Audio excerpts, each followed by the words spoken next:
Hey guys, tonight we begin with the turbulent, surprising and occasionally eyebrow-raising history of the medieval papacy, where divine authority sometimes took a detour through nepotism, bribery and very public scandals. These weren't just spiritual leaders. Some were power-hungry nobles, military strategists, or, in a few cases, dramatic soap opera characters who happened to wear a mitre. So before you get comfortable, take a moment to like the video and subscribe, but only if you genuinely enjoy what I do here. And let me know in the comments where you're tuning in from and what time it is for you. It's always fascinating to see who's joining us from around the world. Now, dim the lights. Maybe turn on a fan for that soft background hum. And let's ease into tonight's journey together. When people think of the papacy, they often imagine a solemn, white-robed figure waving serenely from a balcony, perhaps offering blessings, peace, and a few firm reminders about morality. What they don't picture is a teenage nobleman gambling away church funds, or a pope with so many enemies he had to build a moat around his palace. But welcome to the Middle Ages, where the papal throne wasn't just a seat of holiness. It was the most contested power chair in Europe, second only to whichever throne was currently being fought over in France. In theory, the Pope was the vicar of Christ, the spiritual father of all Christians, a man of prayer, humility, and self-sacrifice. In practice, the papacy often functioned like an elite political prize passed between ambitious families like a really fancy potato, one that came with armies, land, and enough gold to start a small kingdom, or at least a scandal or two. The chair of St. Peter wasn't just sacred, it was strategic. Whoever sat in it had the power to crown emperors, excommunicate kings, and decide which side of a war God was allegedly on. That's a lot of pressure for one man. It's also a lot of temptation, especially if that man was elected with the help of bribes, distant cousins, and one suspiciously enthusiastic cardinal. Popes weren't always theologians or saints. Many were noble sons with no military potential, conveniently pushed into the church like a backup career option. Think, you're not good with a sword, Benedict, but you're great at Latin. How about controlling all of Western Christendom? And once in power? Some popes ruled like monarchs, waging wars, collecting taxes, and, in certain cases, living like Renaissance playboys with excellent robes. The lines between spiritual authority and political strategy got blurrier by the century. By the time we hit the 10th and 11th centuries, papal elections involved enough intrigue to make a Netflix drama look restrained. This is the world we're stepping into, not one of quiet reflection, but of ambition, corruption, and the occasional courtroom trial held against a corpse. Let's be clear, appointing an 18-year-old as supreme head of the Catholic Church was probably not the best idea. But in the year 955, Rome did exactly that when Octavianus, son of a powerful Roman noble, became Pope John XII, a name he adopted presumably to sound more papal and less like someone who still needed help tying his sandals. He wasn't chosen for his piety or deep theological insight. He was chosen because his family owned enough influence in Rome to make the Vatican look like a family-run franchise. And once he got the job, young John treated the papacy not as a spiritual office, but as a sort of personal amusement park with keys to the treasure vault. His behaviour quickly earned him a reputation that was less father of Christendom and more bored Roman noble with too much power.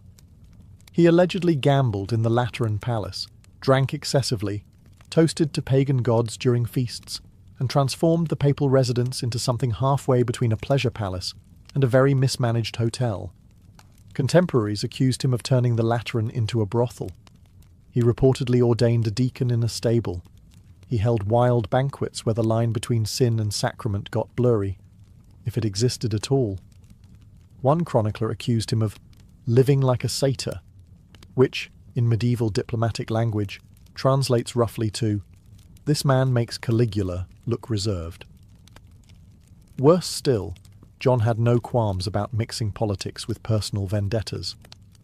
He once had someone's eyes gouged out. Another man's tongue was allegedly cut out. Then he raised an army, then lost it, then begged the German Emperor Otto I to come help, and then betrayed him the second his back was turned. It all ended, fittingly, in scandal. In 964, Pope John XII reportedly died of a stroke while in bed with a married woman. Some say he was struck down for his sins. Others think the woman's husband may have done the striking. If Pope John XII's job description included embarrass the church thoroughly and often, then it's safe to say he overperformed. His behaviour wasn't just questionable by papal standards, it was questionable by Roman tavern standards. And that's saying something. Let's start with the gambling.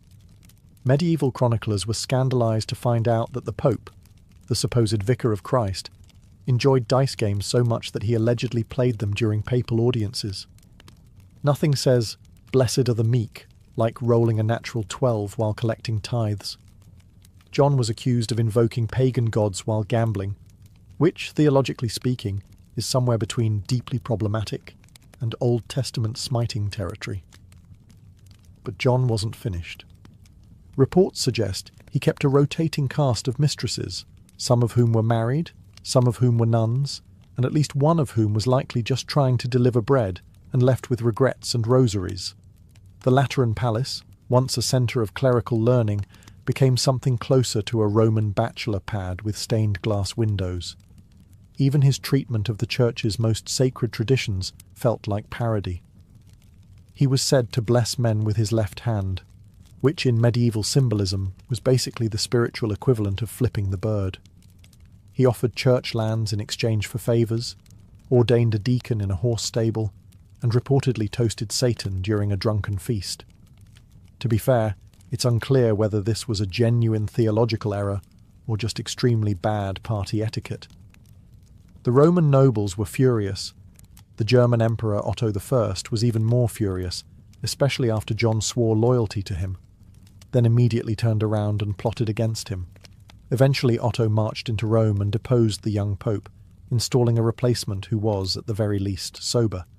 But John came back like a medieval soap opera villain, retaking the papal throne through a combination of bribery, threats, and good old-fashioned chaos.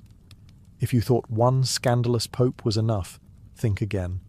Because along comes Pope Benedict IX, a man so controversial he didn't just serve one papal term, he served 3. Not out of devotion, not even by popular demand. No, Benedict came back multiple times the way a bad landlord keeps reclaiming the lease.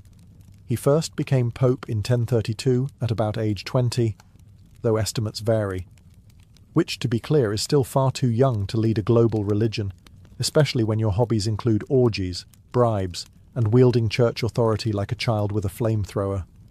Benedict's first reign was filled with whispers of immorality so intense, chroniclers began running out of synonyms for disgraceful.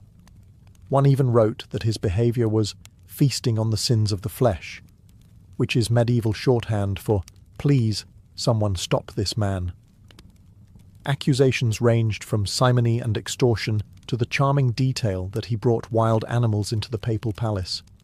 Whether that was metaphorical or literal is unclear, which somehow makes it worse. Eventually, even his allies were horrified. In 1044, an uprising forced Benedict out, but he returned, obviously, because what's a little revolution among friends? He reclaimed the throne, and then, in a twist even Machiavelli might call excessive, sold the papacy to his godfather. Yes, he literally sold it, in exchange for gold and a comfortable retirement. His godfather, conveniently named Pope Gregory VI, took over. The church naturally panicked. So now there were 2 living popes, both technically legitimate, and Benedict, ever the opportunist, changed his mind. He came back. In what would become his 3rd papal term, Benedict barged back into Rome in 1047 and reasserted his claim. His comeback was less about theology and more about real estate. He wanted control, again. The church at this point was so tired it practically sighed in Latin. Eventually Emperor Henry III intervened and installed Pope Clement II. and Benedict was permanently out, excommunicated, banished, forgotten. Well, almost forgotten, because Benedict remains the only man in history to sell the papacy like a used carriage. And in doing so, he proved that sometimes the most scandalous sin isn't lust or greed, but treating the highest holy office like a summer job. If you thought medieval popes limited their drama to politics and power, let's now enter the realm of romantic entanglements, jealousy, and family dysfunction, the part of papal history that reads more like a rejected script from The Young and the Restless, Vatican edition. Let's revisit Benedict IX, who, by this point in the saga, had already claimed the papacy more times than most people claim free coffee punch cards. When he wasn't busy being ousted or reinstalled, he was falling in and out of love with such chaotic intensity that even medieval chroniclers struggled to keep up. According to one account, Benedict decided to sell the papacy to his godfather not out of remorse or political pressure, but because, and this is real, he wanted to get married. Apparently there was a woman he fancied. He believed stepping down from being pope would impress her. A romantic gesture, yes. A theologically horrifying one? Also yes. It didn't work. The woman declined his offer. Likely because her dowry didn't include lifelong public shame or awkward family dinners where your husband used to be pope. Benedict, humiliated and still single, then tried to take the papacy back, not for love anymore, but out of sheer papal spite. This wasn't an isolated case of romance interfering with Rome. Pope Sergius III, earlier in the 10th century, allegedly had a long-standing affair with Marozia, a powerful Roman noblewoman. They may have had a child together, who would later become Pope John XI. Yes, that's right.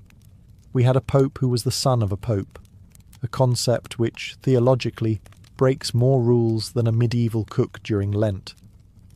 The papacy during this era was so dominated by noble families marrying, feuding and scheming for power that historians dubbed it the pornocracy. Literally, rule of the harlots. Harsh? Maybe. But when family alliances involve cardinals, concubines and cousins all playing musical thrones with holy orders, it's hard to argue. If you thought papal scandals were limited to the living, allow me to introduce you to one of the most bizarre episodes in church history, a moment so surreal it feels like a Monty Python sketch directed by Dante himself. In the year 897, Pope Stephen VI had a bone to pick with his predecessor, Pope Formosus. The problem? Formosus was dead, and had been for nearly a year. But that minor detail didn't stop Stephen from launching what historians now call the Cadaver Synod, also known as the time a pope literally put another pope's corpse on trial. Here's how it went down. Stephen had Formosus's rotting body dug up from its grave, dressed in full papal regalia, and propped upright on a throne inside the Lateran Basilica. And then, because medieval drama has no breaks, Stephen appointed a deacon to act as defence counsel for the corpse. Yes, someone had to speak on behalf of a rotting skeleton while keeping a straight face. The charges? Illegally ascending to the papacy, violating canon law, and, essentially, being pope, while someone else thought he shouldn't be. Formosus, understandably quiet throughout, was found guilty. His papal garments were torn off, 3 of his blessing fingers were cut off, and his body was thrown into the Tiber River like a very unholy log.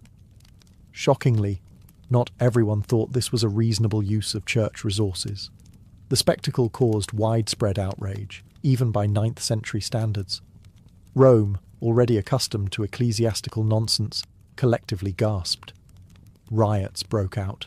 Bishops were appalled. The general public, who had presumably seen their fair share of weird, finally drew the line at corpse prosecution. Stephen's papacy didn't last long after that. He was imprisoned and strangled in his cell, likely by someone who thought justice should involve fewer cadavers and more common sense. The Cadaver Synod remains one of the most infamous moments in papal history, not because it changed doctrine, but because it's a reminder that absolute power, unchecked grief, and poor impulse control can lead to courtroom dramas that no one, not even the deceased, can walk away from. After the cadaver synod, there was a general consensus in Rome that things had gotten a bit excessive. You can push people pretty far, nepotism, bribes, even the occasional holy war. But dragging a decomposed pope into court and sawing off his fingers? That was apparently where medieval society drew the line. Pope Stephen VI, fresh off his post-trial corpse disposal, expected applause. What he got instead was a papal version of the cold shoulder. Bishops whispered. Cardinals looked away. Roman citizens muttered into their wine. The clergy, who'd gamely tolerated decades of questionable behaviour, now had to explain why the papacy resembled a haunted puppet show. Within months, Rome was in open revolt, and not a polite parchment-signing sort of protest, more of the storm the Lateran Palace with torches and pitchforks variety. The message was clear. We'll tolerate a lot from a pope, but we'd like our dead to stay buried, thank you very much. Stephen was quickly deposed. Technically, he was arrested for political reasons, which is medieval speak for, everyone's embarrassed, and you need to go now. He was thrown into prison, and shortly thereafter strangled by unknown hands, though let's be honest, there were probably several volunteers. His successor, Pope Romanus, did what most new managers do after a disastrous predecessor. Reversed nearly everything. He nullified the cadaver synod, tried to fish for Moses' remains out of the Tiber, they eventually found him, and reburied the poor man with full honours, presumably this time under lock and key. Still, the damage was done. The synod had revealed just how far papal politics had drifted from spirituality and into the realm of vindictive theatrics.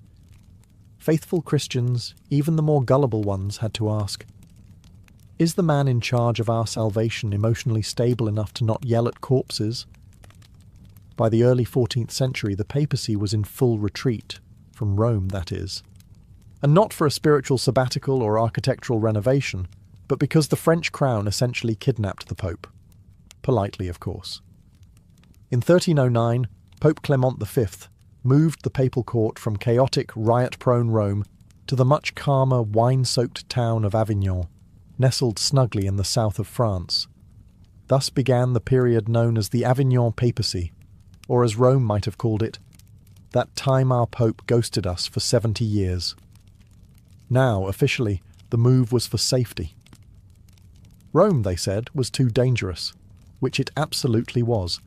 Murder, factionalism, and general Renaissance street drama were rampant. But Avignon just so happened to be under heavy French influence, and somehow every pope elected during this period just so happened to be French. What a miraculous coincidence. The Avignon court quickly developed a reputation, not for piety, but for luxury.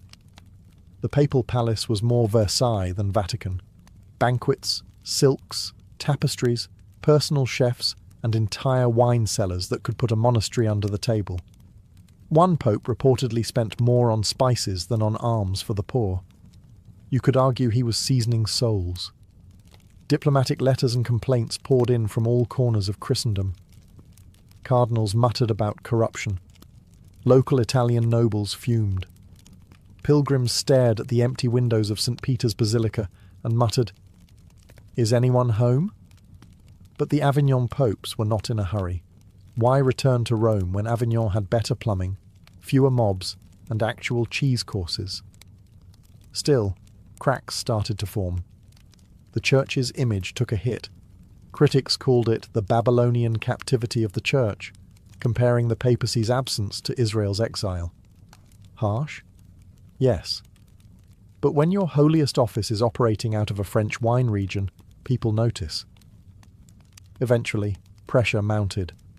In 1377, Pope Gregory XI returned to Rome, but not before nearly 7 decades of absenteeism had transformed the papacy from a Roman institution to a cross-border circus.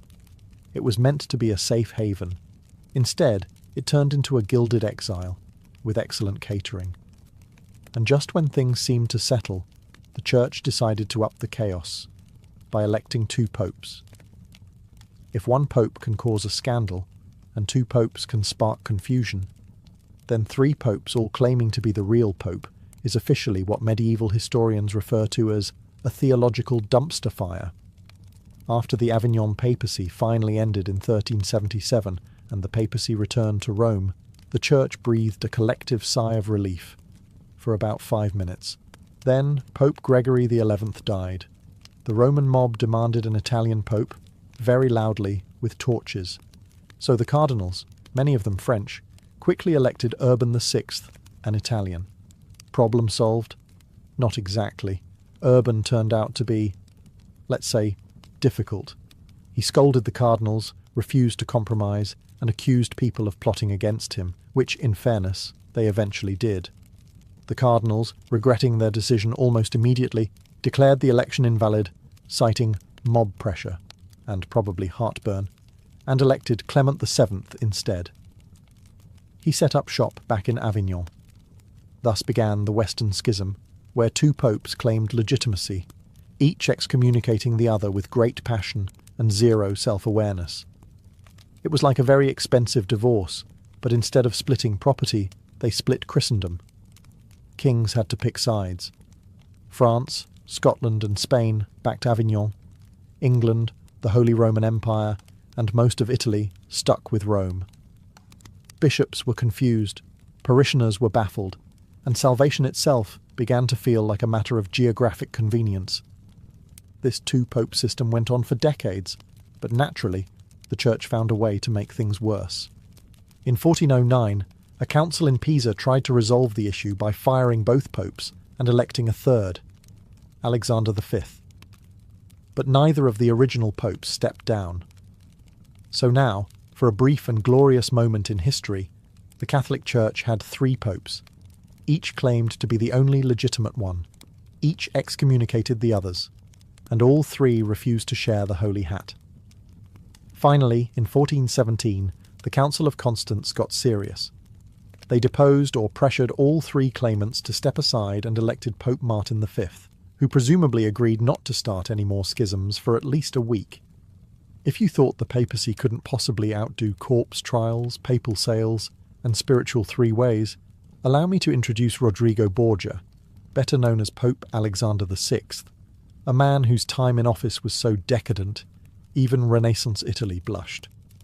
Elected in 1492, yes, the same year Columbus got his sea legs, Rodrigo was less of a spiritual shepherd and more of a political apex predator. His rise to the papacy involved the usual prayers and incense, plus a record-breaking number of bribes. Cardinals allegedly received palaces, gold, and possibly foot massages in exchange for their votes. It was less an election and more an ecclesiastical Black Friday. Once installed as Pope, Alexander treated the Vatican like a combination of mafia headquarters and family estate. And I do mean family. He openly acknowledged multiple children, most famously Cesare and Lucrezia Borgia, which, for a pope sworn to celibacy, was a bold move. Rather than hiding his illegitimate kids, he promoted them. Cesare got military campaigns. Lucrezia got politically strategic marriages. Nepotism? Please. Borgias invented the deluxe version. Alexander was also a master of double dealing. He'd promise French kings one thing, then immediately write to the Spanish monarch offering the opposite, with his signature, wax seal, and likely a complimentary bottle of papal wine. The church treasury was used like a personal bank account, financing wars, feasts, and renovations that suspiciously benefited the Borgia family holdings. The papal court under Alexander was infamous. Lavish banquets, masked balls, and rumours of orgies hosted in the apostolic palace became so frequent that some contemporaries suspected he confused holy orders with party planning. The term Borgia poison wasn't metaphorical. Enemies had a suspicious habit of dying after dinner. Despite the scandal, Alexander was incredibly effective, politically savvy, financially cunning, and well-connected. If the papacy was a business, he ran it like a CEO with a sword under the desk. He strengthened the Vatican's infrastructure, stabilized its finances by squeezing everyone, and expanded its influence across Europe. holiness optional. He died in 1503, likely of malaria, or poison, or karma. Reports vary, but his legacy lives on as the ultimate reminder that in the Renaissance, even the Pope could be a warlord in robes, with a family crest, a side of scandal, and absolutely no shame. When your father is the Pope and also the most ambitious Borgia in history, your childhood is unlikely to involve lullabies and apple-picking. For Lucrezia and Cesare Borgia, life was a constant whirl of alliances, daggers, weddings, and whispers, all under the elegant umbrella of the Vatican. Let's start with Cesare, the original Prince of the Church, turned actual Prince of Warfare. He was made a cardinal at the tender age of 18, because nothing says spiritual maturity like puberty. But red robes weren't really his colour. He preferred armour, and the occasional assassination. When his brother Giovanni died under mysterious circumstances, everyone looked at Cesare, including the Pope, who didn't seem overly upset. Shortly after, Cesare conveniently resigned from the cardinalate, which was not a thing people usually did, and switched careers from cleric to mercenary commander.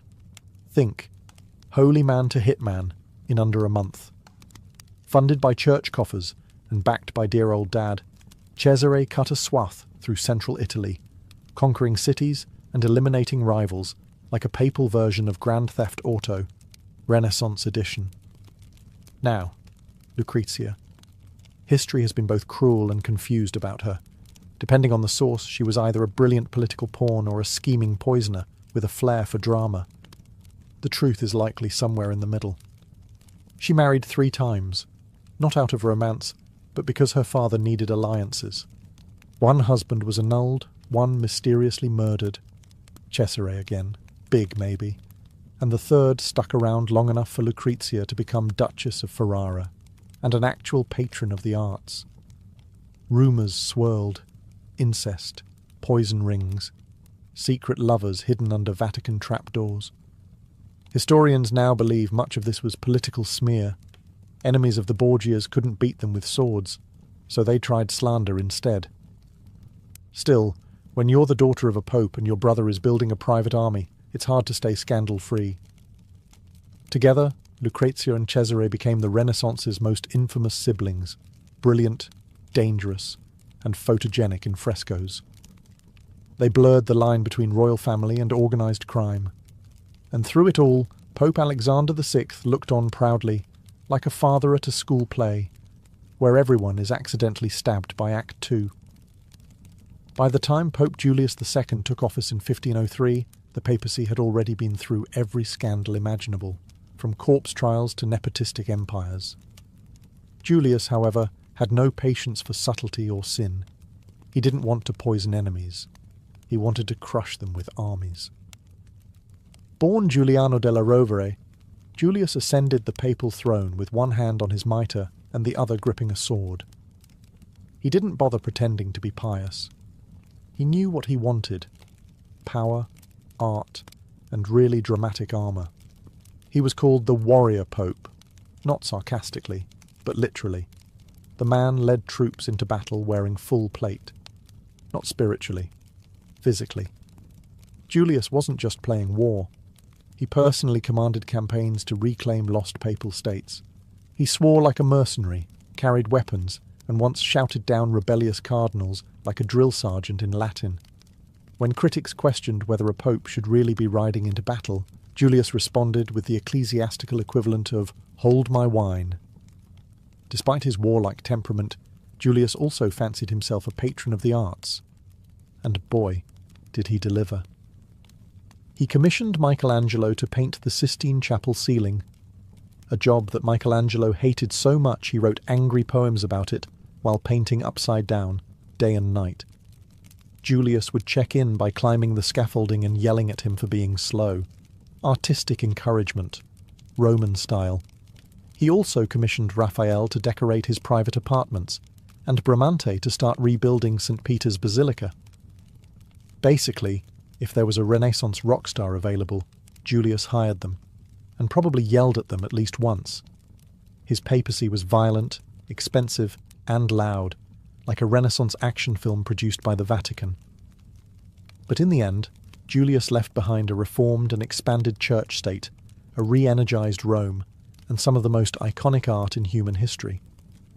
He died in 1513, not in battle, somewhat shockingly, but likely from natural causes, which, given his life, might have been his most anticlimactic decision. If Pope Julius II was the general who rode into battle with a sword, Pope Leo X was the aristocrat who waltzed into the Vatican wearing silk slippers and humming madrigals. Born Giovanni de' Medici, Leo didn't so much inherit the papacy as he glided into it, the first pope from the famous Medici family, and the spiritual equivalent of mixing haute couture with holy orders. He took office in 1513, famously declaring, "Since God has given us the papacy, let us enjoy it." Which is maybe not the most theologically sound mission statement, but certainly an honest one. Enjoy it he did. Leo turned the Vatican into the most exclusive salon in Europe. Banquets, theatre productions, exotic pets, and enough Renaissance decor to bankrupt a minor duchy.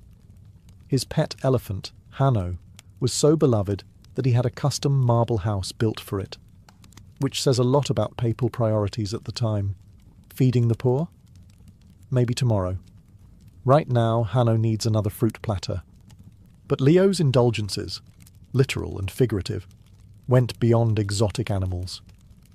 Facing a massive hole in the Vatican's finances, thanks Julius, Leo approved an aggressive fundraising strategy, the widespread sale of indulgences.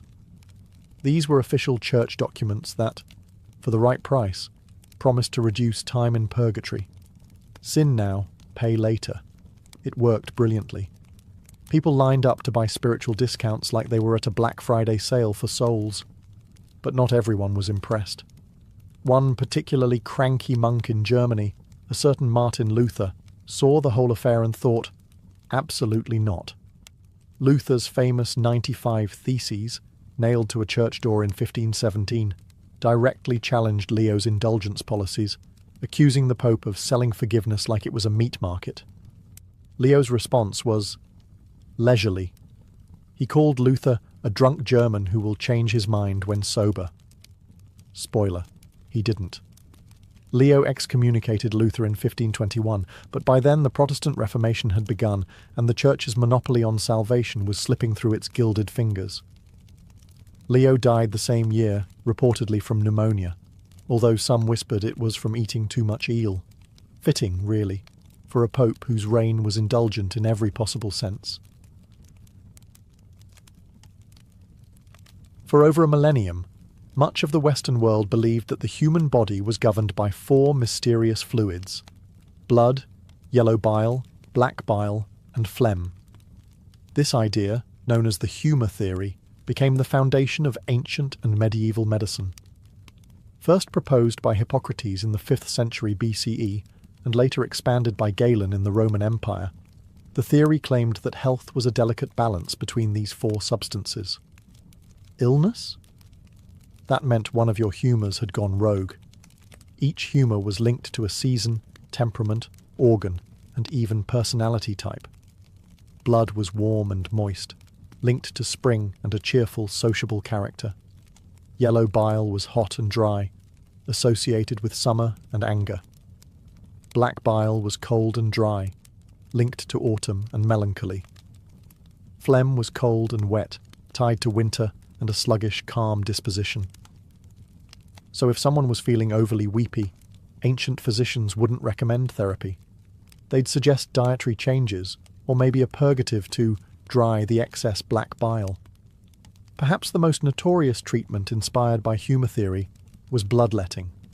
Doctors and barbers alike would slice open a vein or apply leeches to drain excess blood, believing it would restore internal harmony.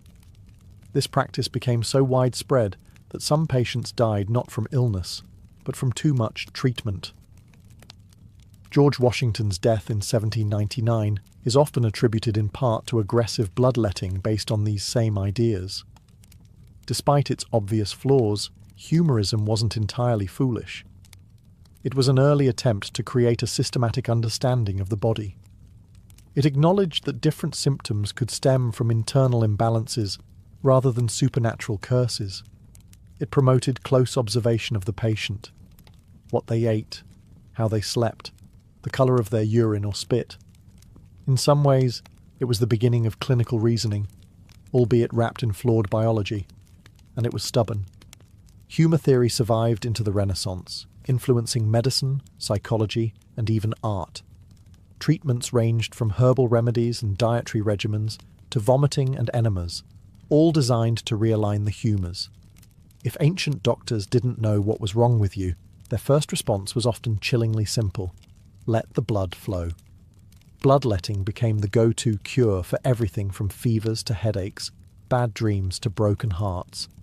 Rooted in the humour theory, it was believed that most illnesses resulted from an excess of blood, a humour associated with heat, vitality, and imbalances of the body and soul. The solution? Open a vein and let some of that pesky life juice escape. The practice existed across multiple civilizations. In ancient Greece, Hippocrates recommended it cautiously, while Galen turned it into an art form, arguing that blood needed to be removed from specific veins depending on the location of illness. Left temple pain? Open the right arm. Swollen liver? Go for the inner thigh. Precision in nonsense, but precision nonetheless. In medieval Europe, things escalated. Physicians used elaborate calendars, known as bleeding charts, to determine the best time to bleed based on moon phases and zodiac signs. Monks and barbers often did the bleeding, hence the classic red and white barber pole, symbolising blood and bandages. Yes, your friendly neighbourhood barber once doubled as a part-time surgeon. Bloodletting didn't always mean cutting open a vein. Sometimes leeches were used. These slimy little creatures could drink several times their body weight in blood and were considered a gentler, cleaner option. They were so popular that a medical leech shortage hit Europe in the 19th century. People hoarded them like gold. Did it work? Occasionally, by accident. Reducing blood volume can lower blood pressure, which may have helped in rare cases like high fevers or certain heart conditions. But more often, it weakened the patient, increased the risk of infection, and accelerated death. George Washington famously had nearly half of his blood removed during his final illness. He didn't recover. Yet despite its dangers, bloodletting persisted into the 19th century. Why? Because it felt proactive. It showed the healer was doing something, even if that something was harmful. And the ritual of it all, the instruments, the charts, the dramatic visuals, reinforced the illusion of medical control. Today, bloodletting is confined to a few rare conditions like hemochromatosis, but for centuries, it stood as one of medicine's most persistent myths. A vivid reminder that even well-meaning treatments, wrapped in tradition and theory, can do more harm than good. Before germs were even a whisper on the wind, ancient civilizations had their own explanation for disease: miasma, or bad air. For millennia, people believed that illness came not from bacteria or viruses, but from invisible noxious vapours rising from rotting matter, swamps, unburied corpses, or even immoral behaviour. If you smelled something foul, you were probably in danger. This theory wasn't a fringe idea. It was mainstream science from ancient Greece to Victorian London. The term miasma comes from the Greek miasma, meaning pollution or stain. According to thinkers like Hippocrates, breathing in corrupted air disrupted the balance of humours in the body, leading to disease. In Rome, poor neighbourhoods were seen as physically and morally unclean, and public health officials tried to combat disease by improving air circulation and controlling odours. The miasma theory persisted well into the Middle Ages and Renaissance. When the Black Death swept across Europe in the 14th century, physicians wore bizarre beaked masks filled with herbs and spices. Those weren't fashion statements. They were early gas masks meant to purify the air. Cities burned incense in the streets, built massive bonfires, and relocated graveyards in hopes of banishing the deathly fumes. In ancient India and China, Variations of miasma theory also flourished. In Sanskrit medical texts, bad wind was often cited as a source of disease. In Chinese medicine, qi, vital energy, could be corrupted by unclean air, leading to bodily disharmony. Though described differently, the core idea was the same. Polluted air meant sick bodies. Ironically, even though the miasma theory was scientifically wrong, it led to some public health victories. Urban sanitation projects in 19th century Europe, sewer systems, street cleaning, and freshwater infrastructure were driven by miasma theory. These efforts dramatically reduced disease, not because they cleaned the air, but because they removed the true culprits, bacteria in waste-contaminated water.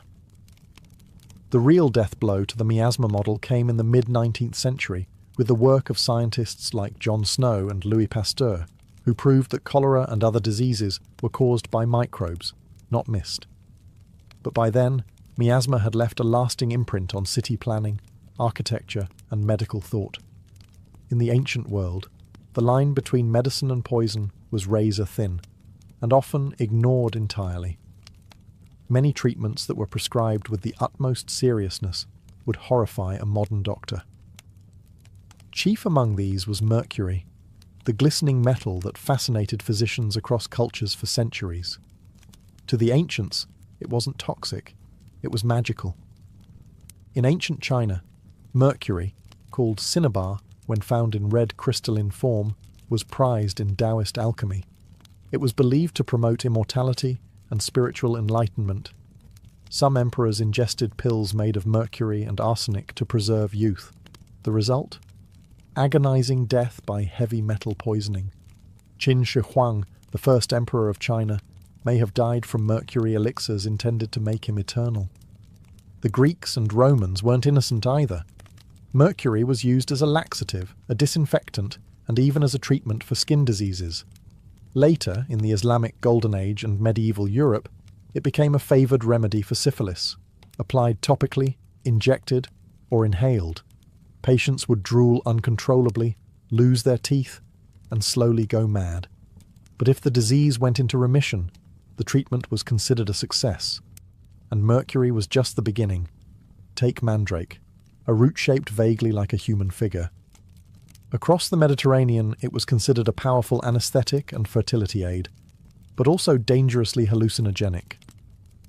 Harvesting it was said to be deadly unless done at night with elaborate rituals, and some legends claimed it screamed when uprooted. Still, Greek and Roman doctors ground it into sedatives, sometimes combining it with opium to knock out surgical patients.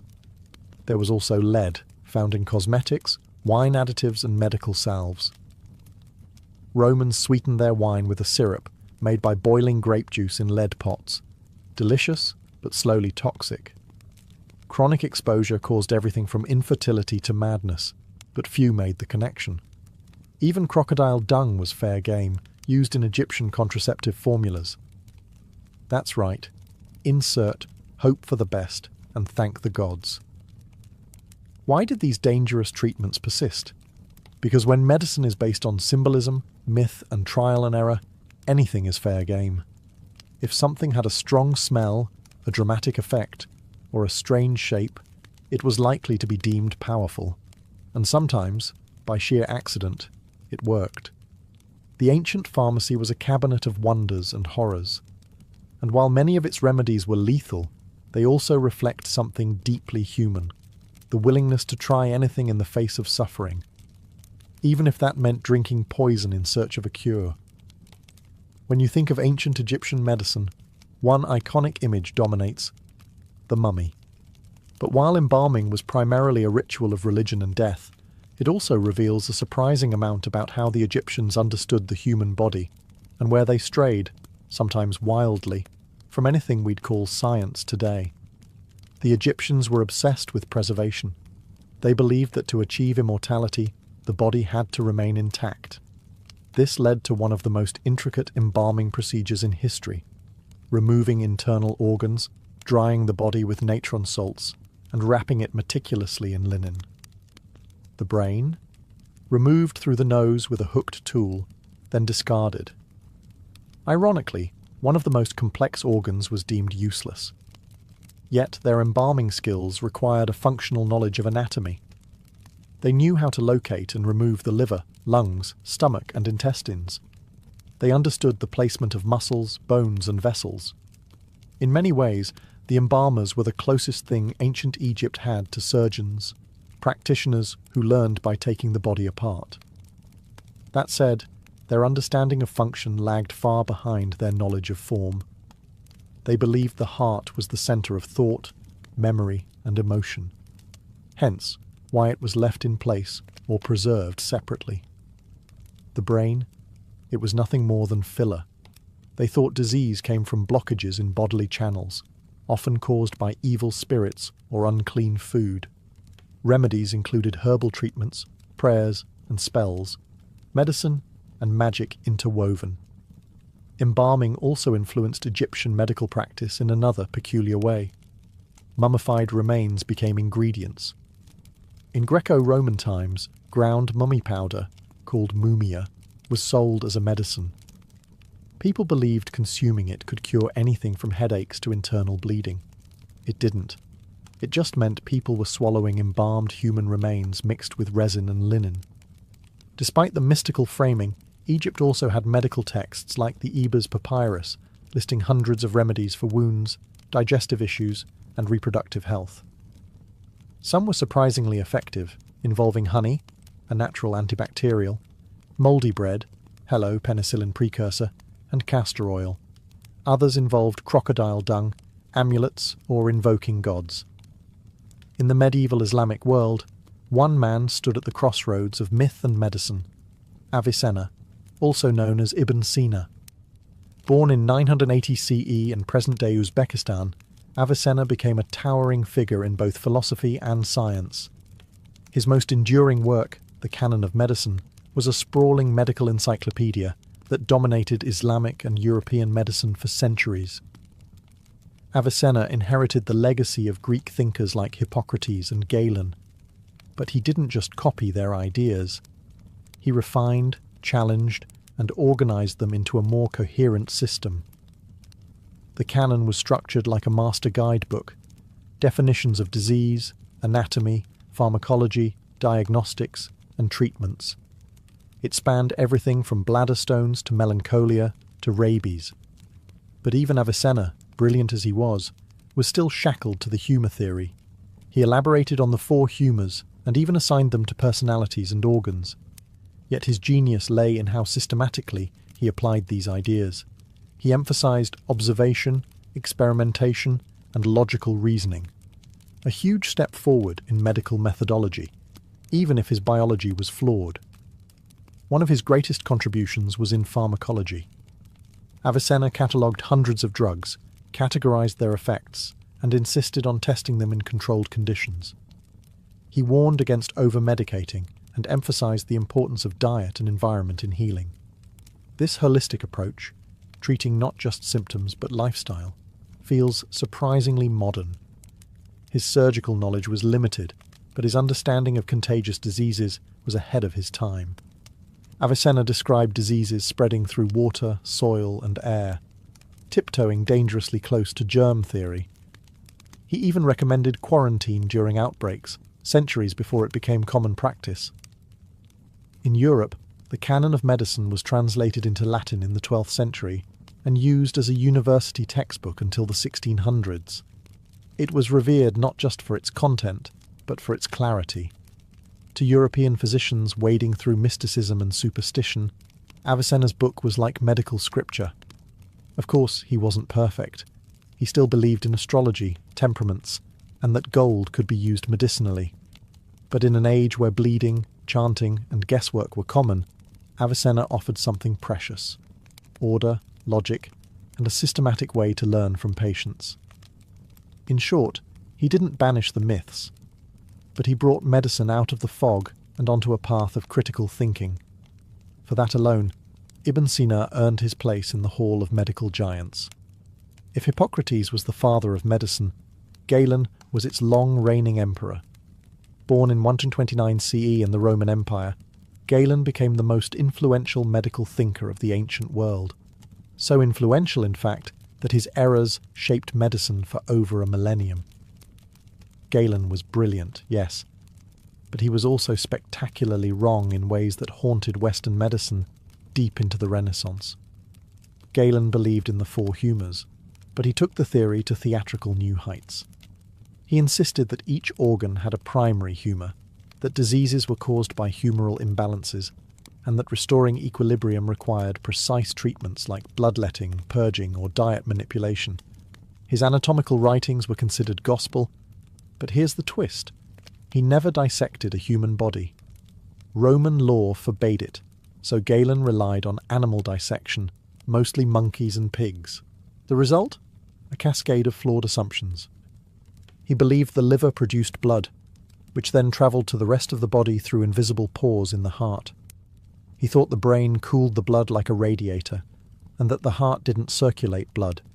It just absorbed and distributed it. These were not small mistakes. They became foundational doctrines for 1,400 years. Despite this, Galen wasn't just a blind follower of dogma. He emphasized empirical observation, conducted experiments, and even used logical deduction in diagnosis. He was a prolific writer, producing hundreds of texts that combined medicine, philosophy, and anatomy. His work was so voluminous and authoritative that later scholars dared not challenge him. To do so was almost heresy. In the Islamic world, Galen's texts were translated into Arabic and later into Latin, becoming standard curriculum in medieval European universities. But with reverence came stagnation. For centuries, medical students learned how to confirm Galen, not how to question him. Dissecting a human corpse and finding inconsistencies? Must be the corpse that's wrong, not Galen. It wasn't until the Renaissance and figures like Andreas Vesalius that Galen's anatomical errors were finally debunked through direct human dissection. When blood was discovered to circulate, not just seep, medicine was finally unshackled from his grip. Galen's legacy is a paradox, a brilliant thinker whose devotion to logic and observation inspired generations, yet whose mistakes delayed key medical breakthroughs for centuries. In the end, he reminds us that knowledge must always be questioned, even when it comes from a genius with a scalpel. In the West, ancient medicine leaned heavily on bodily fluids and bloodletting. But in the East, particularly in ancient China, medicine took an entirely different route, one based on invisible energy, flowing rivers of life force, and carefully placed needles. Enter acupuncture, a practice that's over 2,000 years old and still used today, despite its mysterious and sometimes misunderstood origins. At the heart of acupuncture is the concept of qi, pronounced qi, the life force or energy that flows through the body along invisible channels called meridians. Illness, according to ancient Chinese belief, occurs when qi is blocked, imbalanced, or weakened. The cure? Restore the proper flow, and that's where acupuncture comes in. By inserting thin needles at specific points on the body, practitioners aim to redirect and harmonize qi, unblocking the body's internal traffic jams. The earliest references to acupuncture appear in texts like the Huangdi Neijing, the Yellow Emperor's Inner Canon, written around the 2nd century BCE. This foundational work described meridians, acupuncture points, and how different organs corresponded with elements like fire, earth, and water. It wasn't based on anatomy as we know it. There were no blood vessels or nerves in these meridians. Instead, it was a system rooted in balance, harmony, and observation of nature. Despite the mystical language, acupuncture did produce observable effects.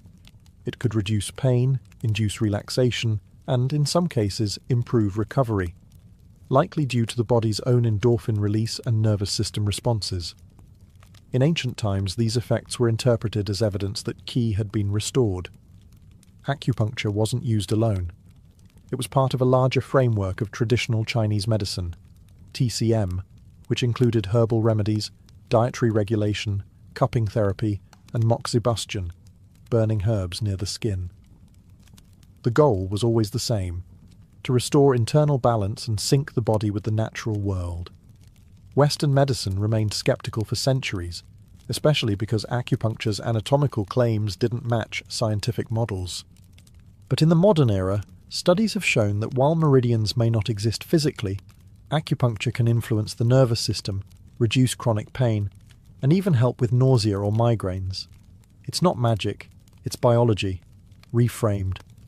For all the bizarre rituals, dangerous substances, and downright mythical theories that shaped ancient medicine, not everything was a shot in the dark. In fact, some ancient treatments, born from careful observation, experimentation, or pure necessity, were surprisingly effective. And in a few cases, modern science has circled all the way back to say, they were on to something. Let's start with honey. Used in ancient Egypt, Greece, and China as a wound dressing, honey was prized for its sweetness and its antibacterial properties. Today we know that honey contains enzymes that produce hydrogen peroxide, making it effective against certain bacteria. It also keeps wounds moist and forms a protective barrier. Modern medicine now uses medical-grade honey for burns and ulcers, proving that not all sticky cures are superstition. Ancient Indian physicians, particularly those practicing Ayurveda, promoted the use of turmeric for inflammation and digestion. Modern studies have confirmed that curcumin, the active compound in turmeric, has anti-inflammatory and antioxidant properties.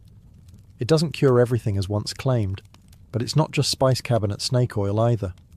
The Ebers Papyrus, one of the oldest known Egyptian medical texts, included treatments for constipation, parasites, and even depression. Some recipes involved castor oil, garlic, and willow bark, the last of which contains salicin, a precursor to aspirin. That's right. Long before Bayer marketed little white pills, ancient Egyptians were chewing on nature's painkiller. In China, herbalists used ma huang, ephedra, to treat asthma and congestion. Its active ingredient, ephedrine, was later isolated and used in modern decongestants and stimulants, until it was banned in many countries due to misuse.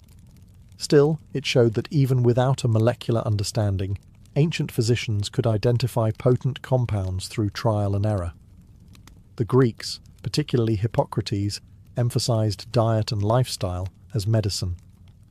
"Let food be thy medicine," he supposedly said. And while modern nutrition science is far more complex, the core idea that health begins with what we consume remains profoundly true. Even practices like quarantine, used in ancient Persia and recommended by Avicenna, showed early awareness of disease transmission long before germ theory existed. Imagine working a full month, harvesting crops, building temples or copying texts, and instead of coins or digital deposits, you're paid in sacks of barley. Welcome to ancient Mesopotamia, where economics ran not on cash but on grain. This wasn't a barter system.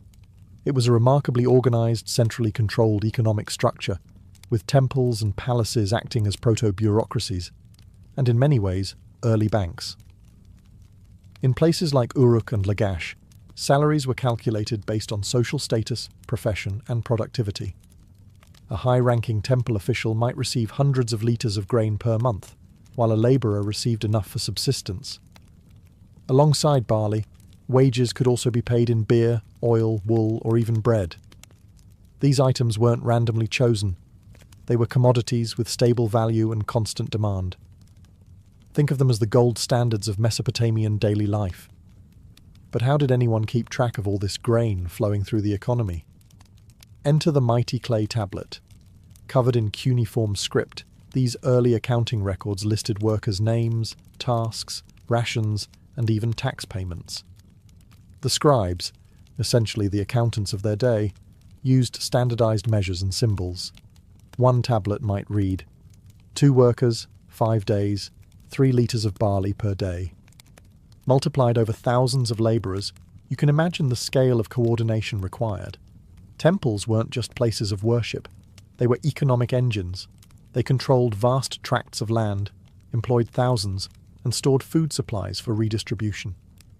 Workers toiled in temple fields, herded temple livestock, and repaired temple walls, all in exchange for rations. And because the temple issued those rations, it controlled both labour and livelihood. The state and religion were fused in economic policy. There was even a system of credit and interest. Need extra grain to survive the winter? Borrow from the temple, with interest, often calculated in kind. Can't pay it back? You risked debt slavery or the loss of your land. The earliest versions of usury laws and debt forgiveness emerged in this period.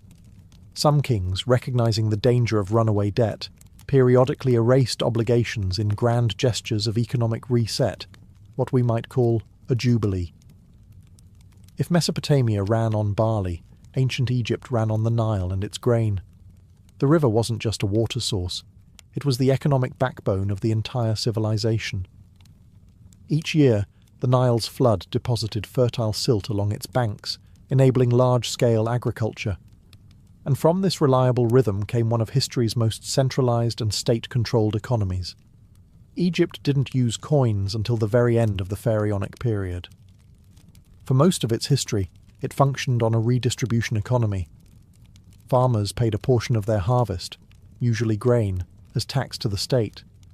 That grain was then stored in massive state granaries, some of which could hold enough to feed entire cities. These granaries acted as economic buffers, especially in times of famine, drought, or political instability. Instead of private banking, Egypt's economy flowed through the pharaoh and his bureaucracy. The vizier oversaw economic planning, with scribes dispatched across the kingdom to assess crop yields and collect taxes. Everything was documented in fine detail, from field sizes to weather conditions. If a farmer failed to meet his quota, he might be flogged or fined. The records didn't lie. Grain wasn't just food, it was currency. Workers who helped build temples or pyramids weren't paid in gold but in rations, loaves of bread, beer, and onions. A labourer's daily wage might include 5 loaves and 2 jugs of beer, considered both sustenance and compensation. Even craftsmen and priests were compensated in kind, with higher rations according to rank. The state also set prices. There are surviving lists showing the relative values of goods. How many sacks of grain for a goat? How many loaves of bread for a pair of sandals? This wasn't a free market, but a controlled pricing system designed to ensure order in trade and stability in society. Wealth was measured less in metal and more in land and grain. Nobles with large estates could accumulate enormous power, but the pharaoh always had final claim. During times of scarcity, the state would reopen the granaries, both as a tool of mercy and as a way to reassert authority. Unlike Egypt or Mesopotamia, the Greeks introduced something that would forever reshape economic history: coins. Real, stamped metal currency, used not just for taxes or temples, but for daily transactions in bustling markets.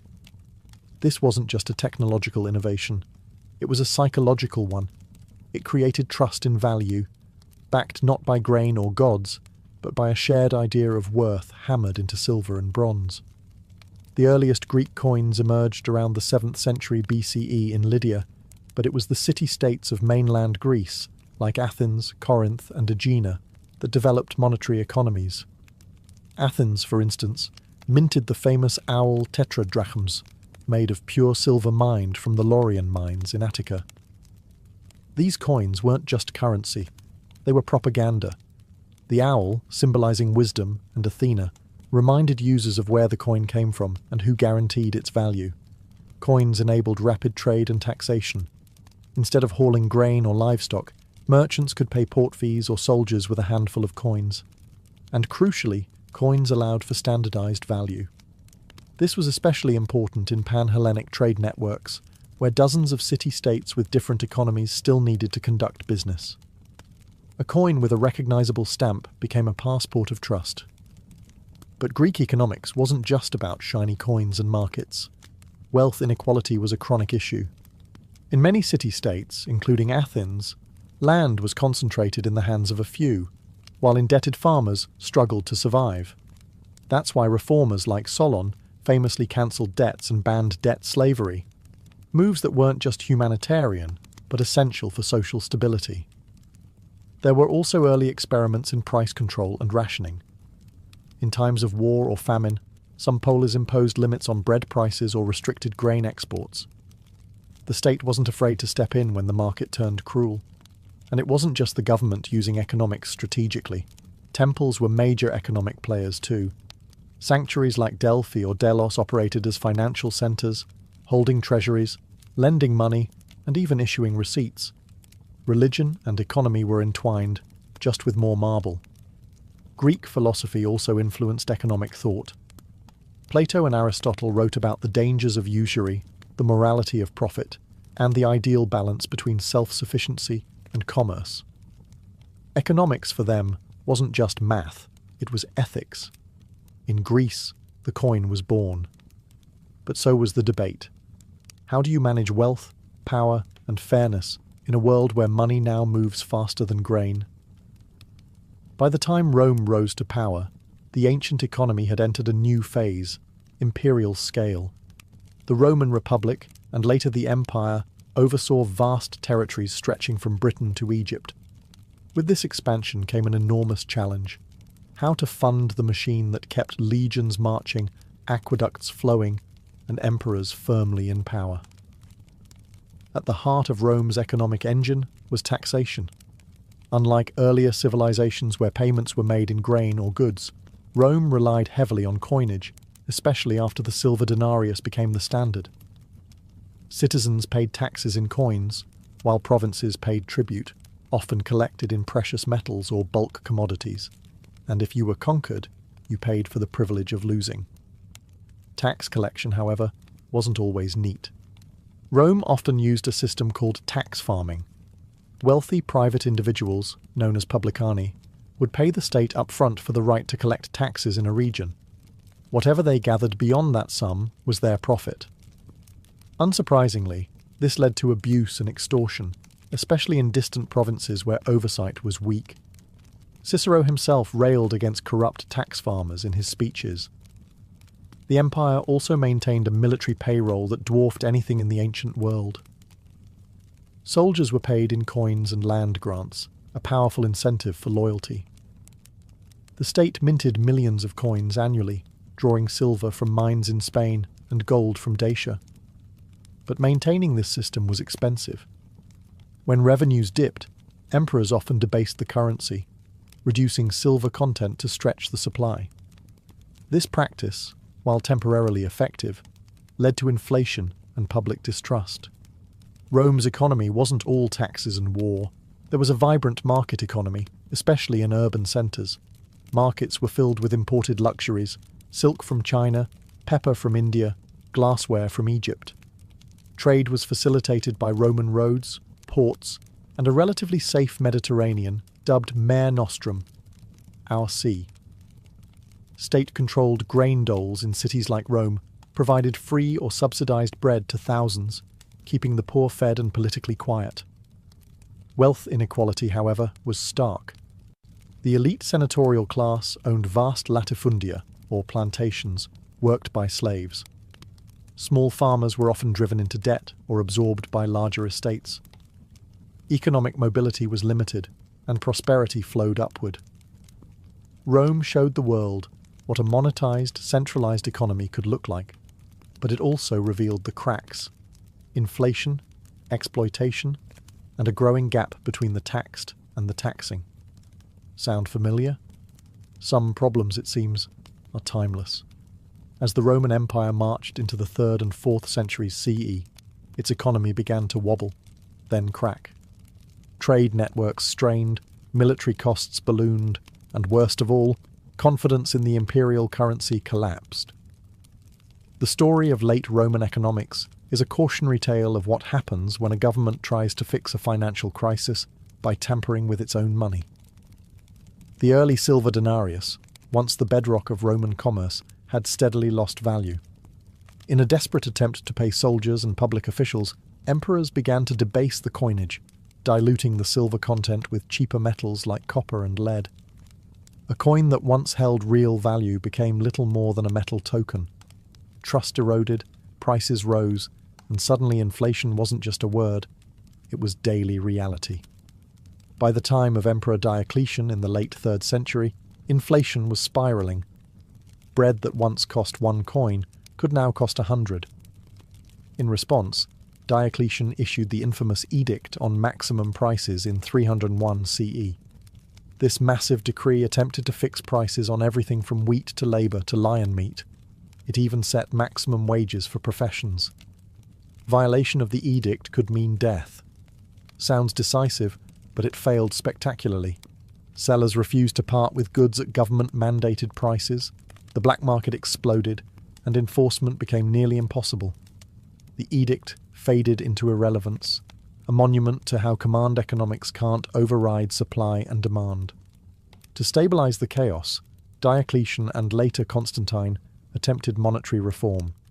Diocletian introduced new coins like the aureus, and Constantine launched the solidus, a gold coin that would actually endure for centuries as a stable currency. But for everyday people, especially in the provinces, access to stable coinage remained limited. Most still relied on barter or hoarded older coins with real silver content. Meanwhile, the empire's economy became more autarkic, self-contained. Large estates grew their own food, crafted their own tools, and distanced themselves from the volatile market. This shift marked the beginning of the manorial economy that would dominate the Middle Ages. After the fall of the Western Roman Empire, the eastern half, Byzantium, kept the imperial torch burning, both politically and economically. Centered in Constantinople, the Byzantine Empire didn't just survive for another 1,000 years. It preserved and refined Roman economic systems. But it walked a constant tightrope between control and collapse, micromanagement and market forces. At the heart of Byzantine stability was the solidus, a gold coin introduced by Constantine. Remarkably, it maintained its weight and purity for over 700 years. Known in Western Europe as the bezant, the solidus became the most trusted international currency of its time. Merchants in Baghdad, Venice, and even China accepted it.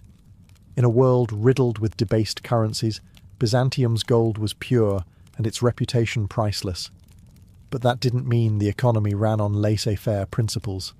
Quite the opposite. The Byzantine state was famously interventionist.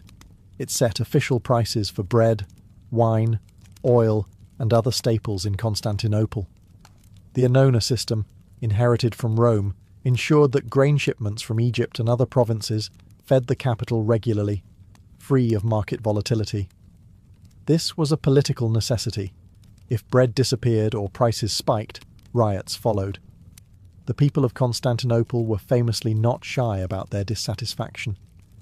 The empire also maintained a highly sophisticated bureaucracy, including tax officials, grain inspectors, and urban price controllers. Farmers paid taxes partly in produce and partly in cash, while soldiers and bureaucrats were paid in gold, ensuring both loyalty and liquidity. But the Byzantine economy was also deeply stratified. Wealth concentrated in powerful landowning families, many of whom received tax exemptions. The result? A shrinking tax base and growing burden on smallholders and peasants. Some emperors, like Basil the Cairn, cracked down on aristocratic privilege to protect the treasury. Others, less disciplined, handed out land grants and exemptions like candy, destabilizing the system in the long run. Trade flourished, especially in luxury goods, silks, spices, and religious icons. The state even tried to control who could produce and sell certain items. Guilds were tightly regulated. Silk, for example, was originally a state monopoly. The empire feared that losing control of it meant losing control of both wealth and diplomacy.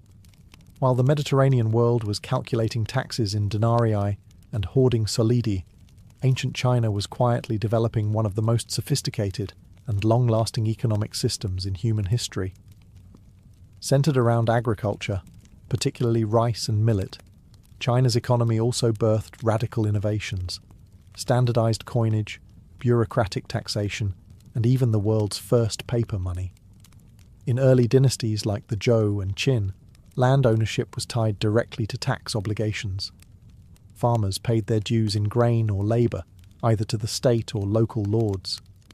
But as China unified under the Han Dynasty, the state expanded control over trade, resource extraction, and money. Taxes were streamlined into three forms: land tax, a share of your harvest; labour tax, days spent working on public projects; and tribute tax in kind or cash. This system supported an enormous bureaucracy, one staffed by educated officials chosen via imperial examinations, a meritocratic concept far ahead of its time. Currency came early. The Ban Liang coin, a round copper piece with a square hole, was one of the first standardized currencies issued under the Qin dynasty. It wasn't just money, it was a symbol of unity. Later dynasties like the Tang and Song improved the system further, using bronze and later iron coins, which were strung together in hundreds to make large purchases. But innovation didn't stop at metal. During the Song dynasty, as trade exploded and merchants found hauling coins cumbersome, China invented something revolutionary: paper money. Called jiaozi, these notes were initially issued by private merchants and later adopted by the state. By the 11th century, government-issued paper currency was in full circulation, nearly 1,000 years before Europe caught up. The state kept a tight grip on salt, iron and tea, often monopolizing production and controlling prices. Trade was both local and international. China's Silk Road linked it to Persia and Rome, while maritime trade reached as far as Africa. Despite innovations, China wasn't immune to inflation or economic imbalance. Overproduction of paper money under the Yuan dynasty eventually led to currency devaluation and public distrust. Still, the foundational principles of land-based taxation, bureaucratic management, and currency control gave China an economic continuity the West could only envy. In ancient India, economics took a uniquely spiritual turn. While other civilizations funneled wealth through kings or emperors, India's wealth often flowed through temples. These were not just houses of worship. They were financial institutions, landowners, employers, and even local banks. At the same time, bustling urban centres and far-flung trade routes were energised by merchant guilds, some of which functioned with near-sovereign independence. Temples in regions like Tamil Nadu or Karnataka amassed wealth through donations of gold, land, and livestock. A king or noble might donate an entire village to a temple, complete with its people, fields, and tax rights. These temples then reinvested. They lent grain, leased land, employed artisans, and managed irrigation. Inscriptions reveal loans made with interest, repaid in kind or coin. In effect, the priestly elite became fiscal managers, blending ritual with revenue. India's economy was also deeply entwined with religious festivals and pilgrimages. Towns like Varanasi or Madurai drew massive crowds during holy days, sparking surges in local trade. Vendors, performers, farmers and financiers all benefited. For many pilgrims, a spiritual journey doubled as an economic one. Parallel to the temples were the merchant guilds known as shreni. These were tightly organised professional associations, blacksmiths, weavers, spice traders, each regulating prices, quality and wages. Some even had their own codes of conduct and internal courts. More impressively, certain guilds accumulated enough capital to lend money to kings, fund temple construction, or send trading caravans across borders. Think of them as early corporations, self-regulating, self-financing, and deeply influential. India also maintained robust long-distance trade networks. Through ports like Lothal, Tamralipta, and Bharuch, goods like spices, gemstones, ivory, and textiles travelled to Persia, Rome, Southeast Asia, and beyond. Indian merchants used a variety of currencies: punch-marked silver coins, copper tokens, and even cowrie shells in certain regions. But economic life wasn't all opulence. The caste system rigidly dictated economic roles, limiting upward mobility. A potter's son became a potter, a merchant's son a merchant. While some flexibility existed in practice, institutional change was rare. As we look across the ancient world, from Mesopotamian barley wages to Byzantine price controls, one thing becomes clear: human economies have always been about more than money. They are systems of trust, power, belief, and survival. And though they varied in scale and sophistication, ancient economies confronted many of the same problems we face today: debt crises, inflation, inequality, and resource distribution. Debt, for instance, was a recurring theme. In Mesopotamia, debt could lead to enslavement, but kings often forgave debts in grand amnesties. In Athens, farmers burdened by debt were rescued by Solon's reforms. In Rome, over-indebtedness fueled civil unrest and populist uprisings. Again and again, ancient societies had to confront a simple truth. When too much wealth accumulates at the top, the system cracks. Inequality wasn't a bug, it was a feature. Most wealth, whether land, grain, or coin, was concentrated in the hands of a few.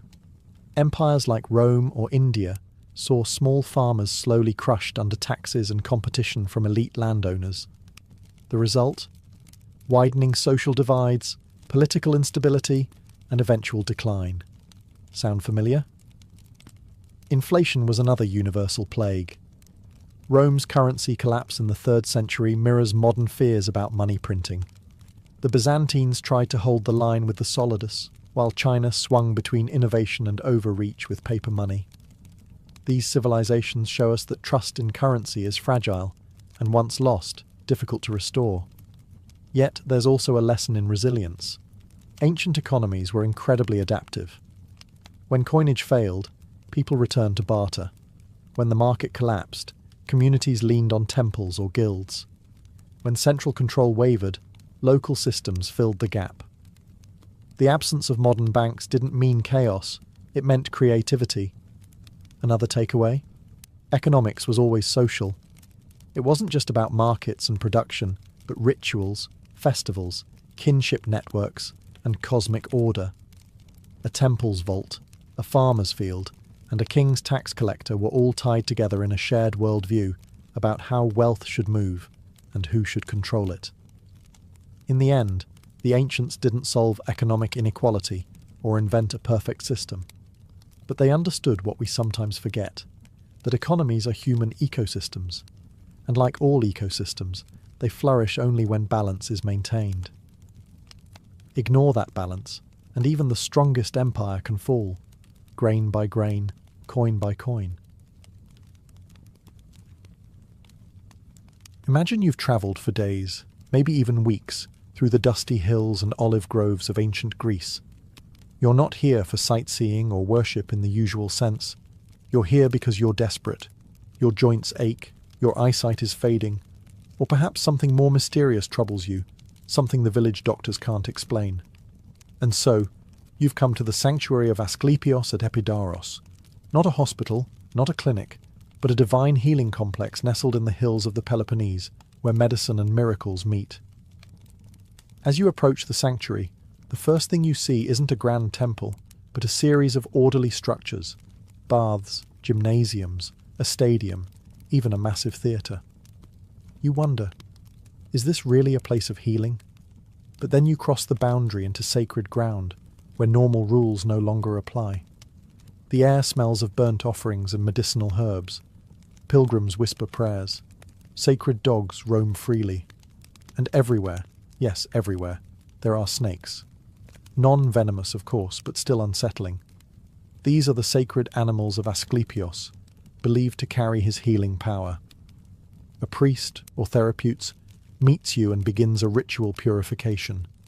You wash in sacred waters. You fast. You leave offerings, perhaps a coin, a fruit, or a small clay replica of the body part that needs healing. Then you're shown to the abaton, the dormitory where the real miracle is said to happen. You will sleep there tonight, in hopes of receiving a divine dream. Asklepios himself may visit you in your sleep, touching your body with his staff, whispering cures, or sending signs. There's no anesthesia, no scalpels, just faith, ceremony, and a deeply ingrained belief that dreams are more than illusions. They are divine messages. For the ancient Greeks, healing wasn't just a physical process. It was spiritual, psychological, and symbolic. And Epidaurus? It was the ultimate destination for anyone seeking not just a cure, but transformation. This is not a place you leave unchanged. For many, it was the last hope. For others, it was the only place where medicine met meaning, and sickness found something more than science could offer. Before Epidaurus became the ultimate healing destination, there was the myth, the divine figure behind the sanctuary, Asklepios. To understand the sanctuary, you must understand the god. Asklepios wasn't just another Olympian with a penchant for lightning or war. He was different. He healed, and that made him both revered and at times feared. According to legend, Asklepios was the son of Apollo. Yes, that Apollo, god of music, prophecy, and yes, medicine, and a mortal woman named Coronis. The story doesn't begin happily. Coronis, while pregnant, was unfaithful. Apollo, enraged and betrayed, had her killed, but not before saving the unborn child from her funeral pyre. That child was Asklepios, delivered by divine hands, bathed in fire and fate. From birth, Asklepios was destined for healing. Apollo entrusted him to the wise centaur Chiron, who taught him everything: surgery, herbology, anatomy, even the mystical arts of dream interpretation and incantations. But Asklepios didn't stop there. His talents surpassed mere teaching. He became so skilled he could cure any illness. Some say he even learned how to bring the dead back to life. That was a problem. The gods don't like balance being disturbed. Death, after all, was the realm of Hades, and if humans no longer died, what chaos would that unleash? Zeus, keeper of cosmic order, struck Asklepios down with a thunderbolt. Just like that, the healer was gone. But he didn't vanish from memory. The people mourned, honoured, and then deified him. Over time, Asklepios transformed from a mythic doctor to a full-fledged god, worshipped not in fear, but in hope. His emblem, a staff with a single snake coiled around it, remains the symbol of medicine to this day. And in sanctuaries across the Greek world, but most famously at Epidaurus, people gathered to seek his blessing. Unlike other gods who demanded blood or gold, Asklepios asked only for faith, and maybe a small terracotta limb or a whispered prayer beneath the stars. In him, the Greeks found not just divine power, but a model for what healing could be: compassionate, wise, and strangely personal. Epidaurus wasn't just a place to cure disease, it was a place to connect with something older, deeper, and yes, perhaps even divine. At the heart of the sanctuary of Asklepios was a ritual unlike anything in modern medicine: incubation, or enkoimesis in Greek. No scalpels, no pills, no diagnosis from a man in a white coat. Instead, patients laid themselves down to sleep in the abaton, a sacred dormitory, with one goal: to dream. Because here, dreams were prescriptions, and Asklepios the divine physician who made house calls while you slept. Before entering the abaton, every visitor underwent purification. This wasn't just for hygiene. It was to cleanse the soul. Fasting, bathing, abstaining from certain behaviours, and performing ritual sacrifices were required. Only when the body and spirit were deemed worthy could the patient lie beneath the temple roof, surrounded by quiet stone columns and flickering oil lamps. Some patients brought small offerings, like clay replicas of their aching limbs or afflicted organs. Others arrived with only hope. Then came the night. The abaton was filled with others, strangers all hoping to receive a message from the god. Sacred snakes slithered freely across the floor, considered holy messengers of Asklepios. Some accounts say these snakes even crawled across the bodies of the sick, transferring healing energy. It might sound horrifying now, but to an ancient Greek, this was a sign that Asklepios had noticed you. The dream itself was the crux of the treatment. Those fortunate enough to receive one often described it as vivid, symbolic, and strangely reassuring. Asklepios might appear in human form, or as a radiant presence. He might speak clearly, or act out a healing in a kind of divine performance. One dream might show the god performing surgery. Another might be more cryptic: a walk through a garden, a sudden transformation, a snake coiling around the affected body part. In the morning, the patient would report the dream to a temple priest, trained not in anatomy, but in dream interpretation. The priest would then offer guidance, perhaps prescribing a further ritual, a specific diet, or a series of acts to perform in honor of the god. Did it always work? Hard to say. But for the ancient Greeks, healing wasn't just physical. It was emotional, symbolic, and profoundly spiritual. They didn't expect miracles every time, but they believed that through dreams, the veil between mortal and divine could thin. And sometimes, in the quiet of the Abaton, healing came not through medicine, but through meaning. Epidaurus wasn't just sacred, it was stunning. The architecture of the sanctuary wasn't accidental or ornamental, it was part of the treatment. Everything from the columns to the pathways was designed to soothe the soul and elevate the mind. If you're picturing a dark monastic space, think again. Epidaurus was open, orderly, sunlit, a landscape where harmony itself seemed to dwell. At the centre of it all was the temple of Asklepios, the god's official residence. Built in the Doric style, it stood tall and proud, surrounded by sculpted friezes that told stories of healing and sacrifice. A massive statue of Asklepios, reportedly made of gold and ivory, once stood inside, bearded, calm, and holding his snake-wrapped staff. Worshippers would enter the temple to make offerings and prayers, hoping to attract the god's favour before undergoing incubation. Next to the temple lay the tholos, a circular building whose exact purpose remains a mystery. But this wasn't just a pretty ruin. Ancient writers describe intricate underground passages and clever acoustics. Some believe it functioned as part of the dream incubation ritual, perhaps a place where sacred snakes were kept, or where initiates underwent secret rites. It added a layer of mystery to an already mystical experience. Then there was the Abaton, the sleeping hall. Long and columned, its simple design belied its sacred power. This was where you lay in hope of a dream, shoulder to shoulder with fellow pilgrims. Though it may seem humble today, the psychological effect was profound. Lying under the stars, surrounded by sacred architecture, believing you were close to the divine, it was enough to shift the soul, if not the body. But Epidaurus was more than its sacred core.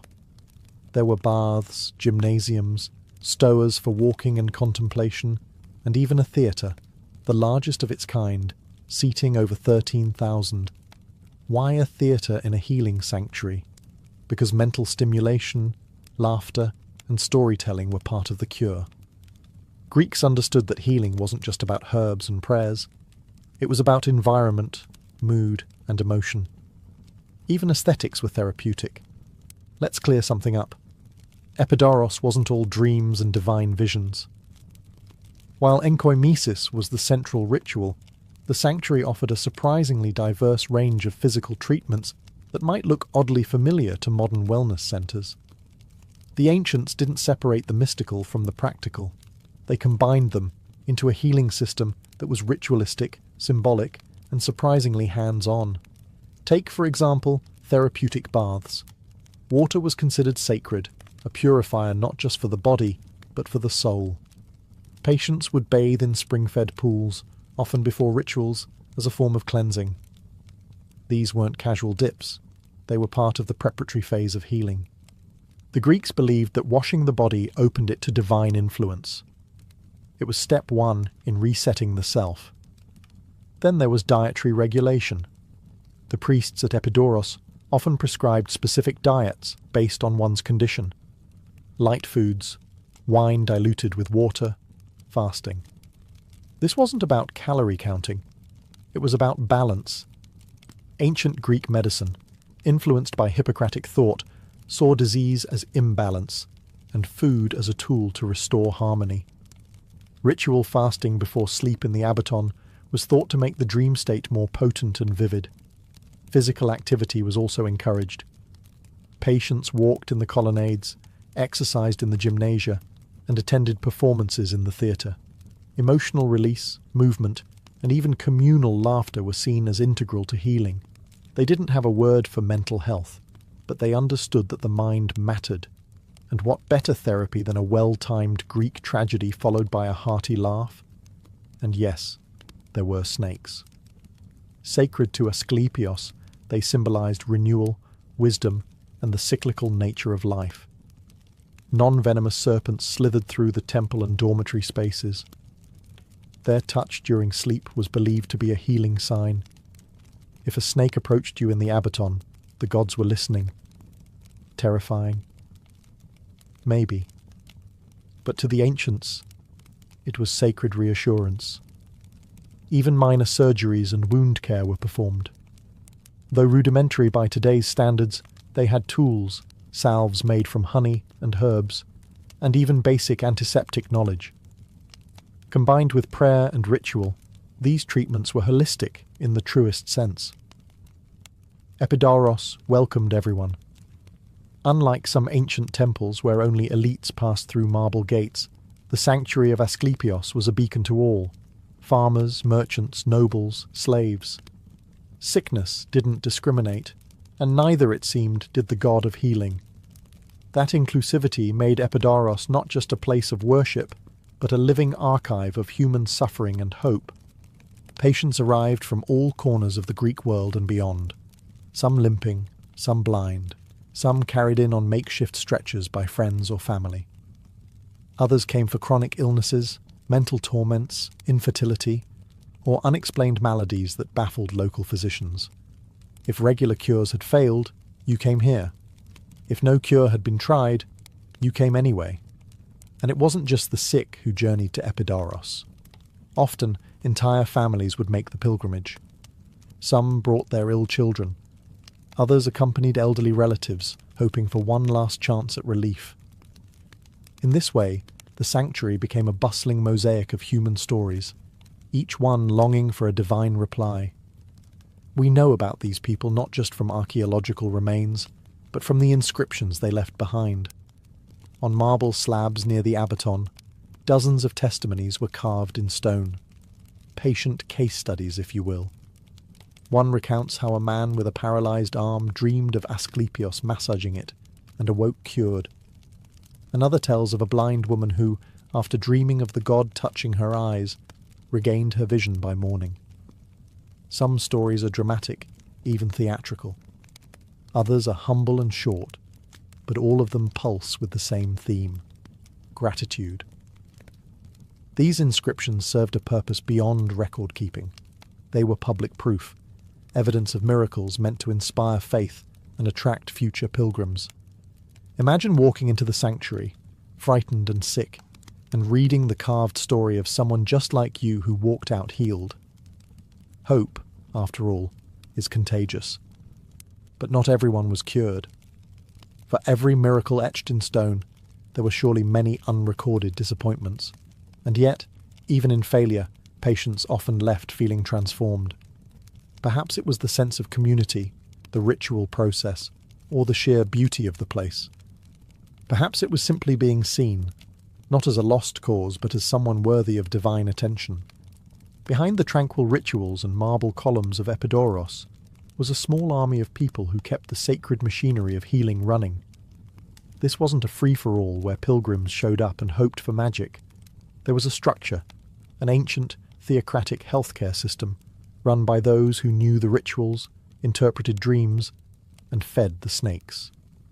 At the top of this system were the priests of Asklepios, sometimes called therapeutai, literally attendants or servants of the god. These weren't priests in the modern sense.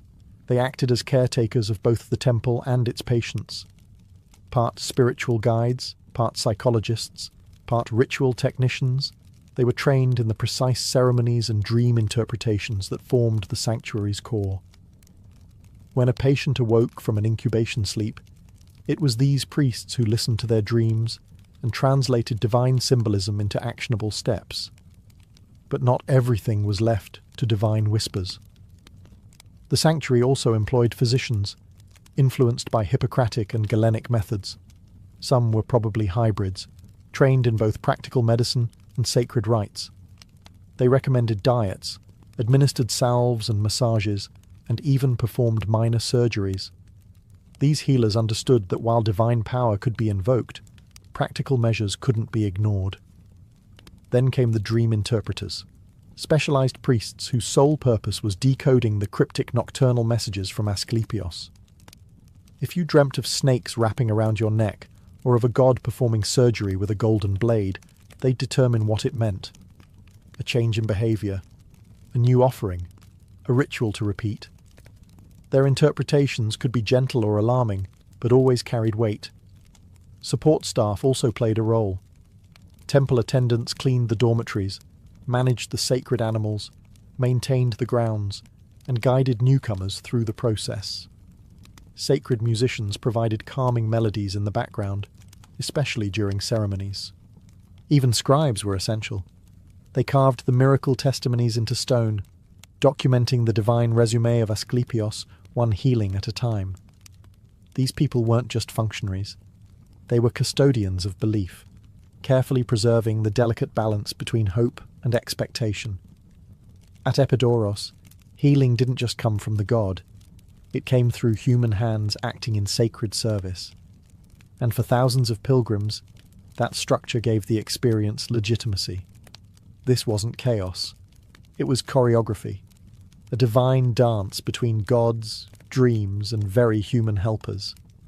It might seem strange to modern eyes, but one of the most iconic buildings at Epidaurus wasn't a temple or a hospital.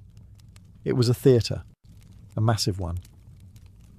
Carved into the hillside, the theatre of Epidaurus could seat over 13,000 spectators, and is still praised today for its flawless acoustics and symmetry.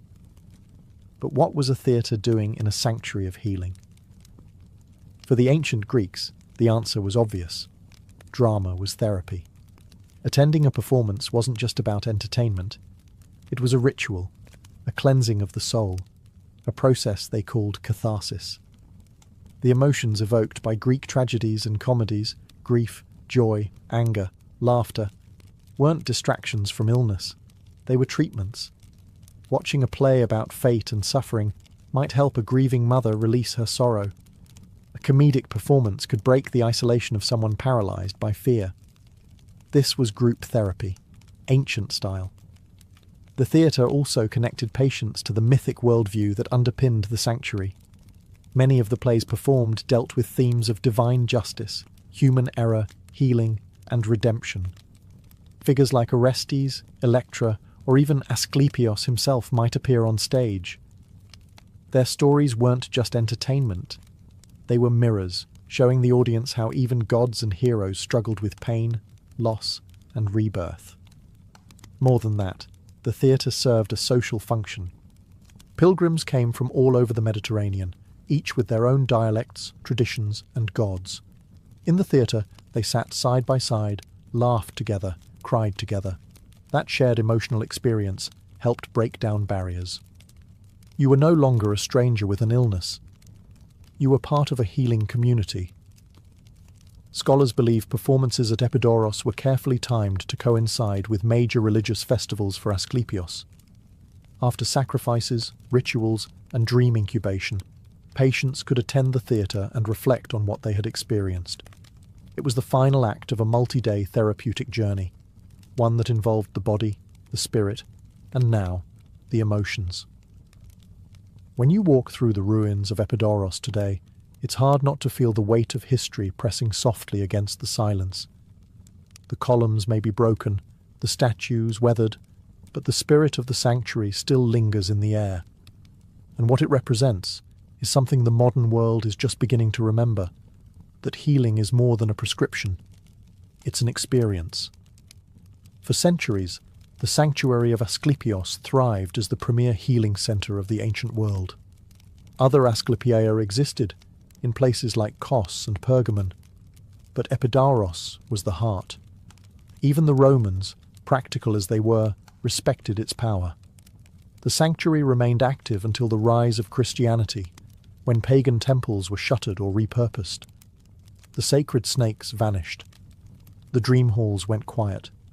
And Asklepios, once a god, was demoted to myth. But his legacy didn't die. The symbol of Asklepios' staff, coiled with a single serpent, still endures as the global emblem of medicine. The idea of holistic treatment, of addressing the mind, body, and spirit, echoes through modern wellness movements, psychology, and even palliative care. Epidaurus anticipated things we now recognize: the role of belief in recovery, the importance of environment, and the healing power of human connection. And let's not ignore what the sanctuary teaches us about the power of ritual. The fasting, the bathing, the prayers, the storytelling, all created a structure in which suffering had meaning. It wasn't random, it was part of a narrative. For many pilgrims, that alone was transformative. Even today, patients often report better outcomes when they feel seen, heard, and guided through a journey, not just treated as a symptom on a clipboard. Epidaurus also reminds us of something deeply human: the need to believe. Whether in gods or in science, in dreams or in data, people will always seek a story that helps them make sense of illness and health. That's not superstition, that's survival. So, as we stand among the sunlit ruins, we're left with more than admiration for ancient architecture. We're left with a question: what if healing was sacred again? What if hospitals offered not just treatment, but meaning? What if medicine remembered the wisdom of the past? At Epidaurus, they didn't just cure bodies, they restored hope. And sometimes that was the greatest miracle of all: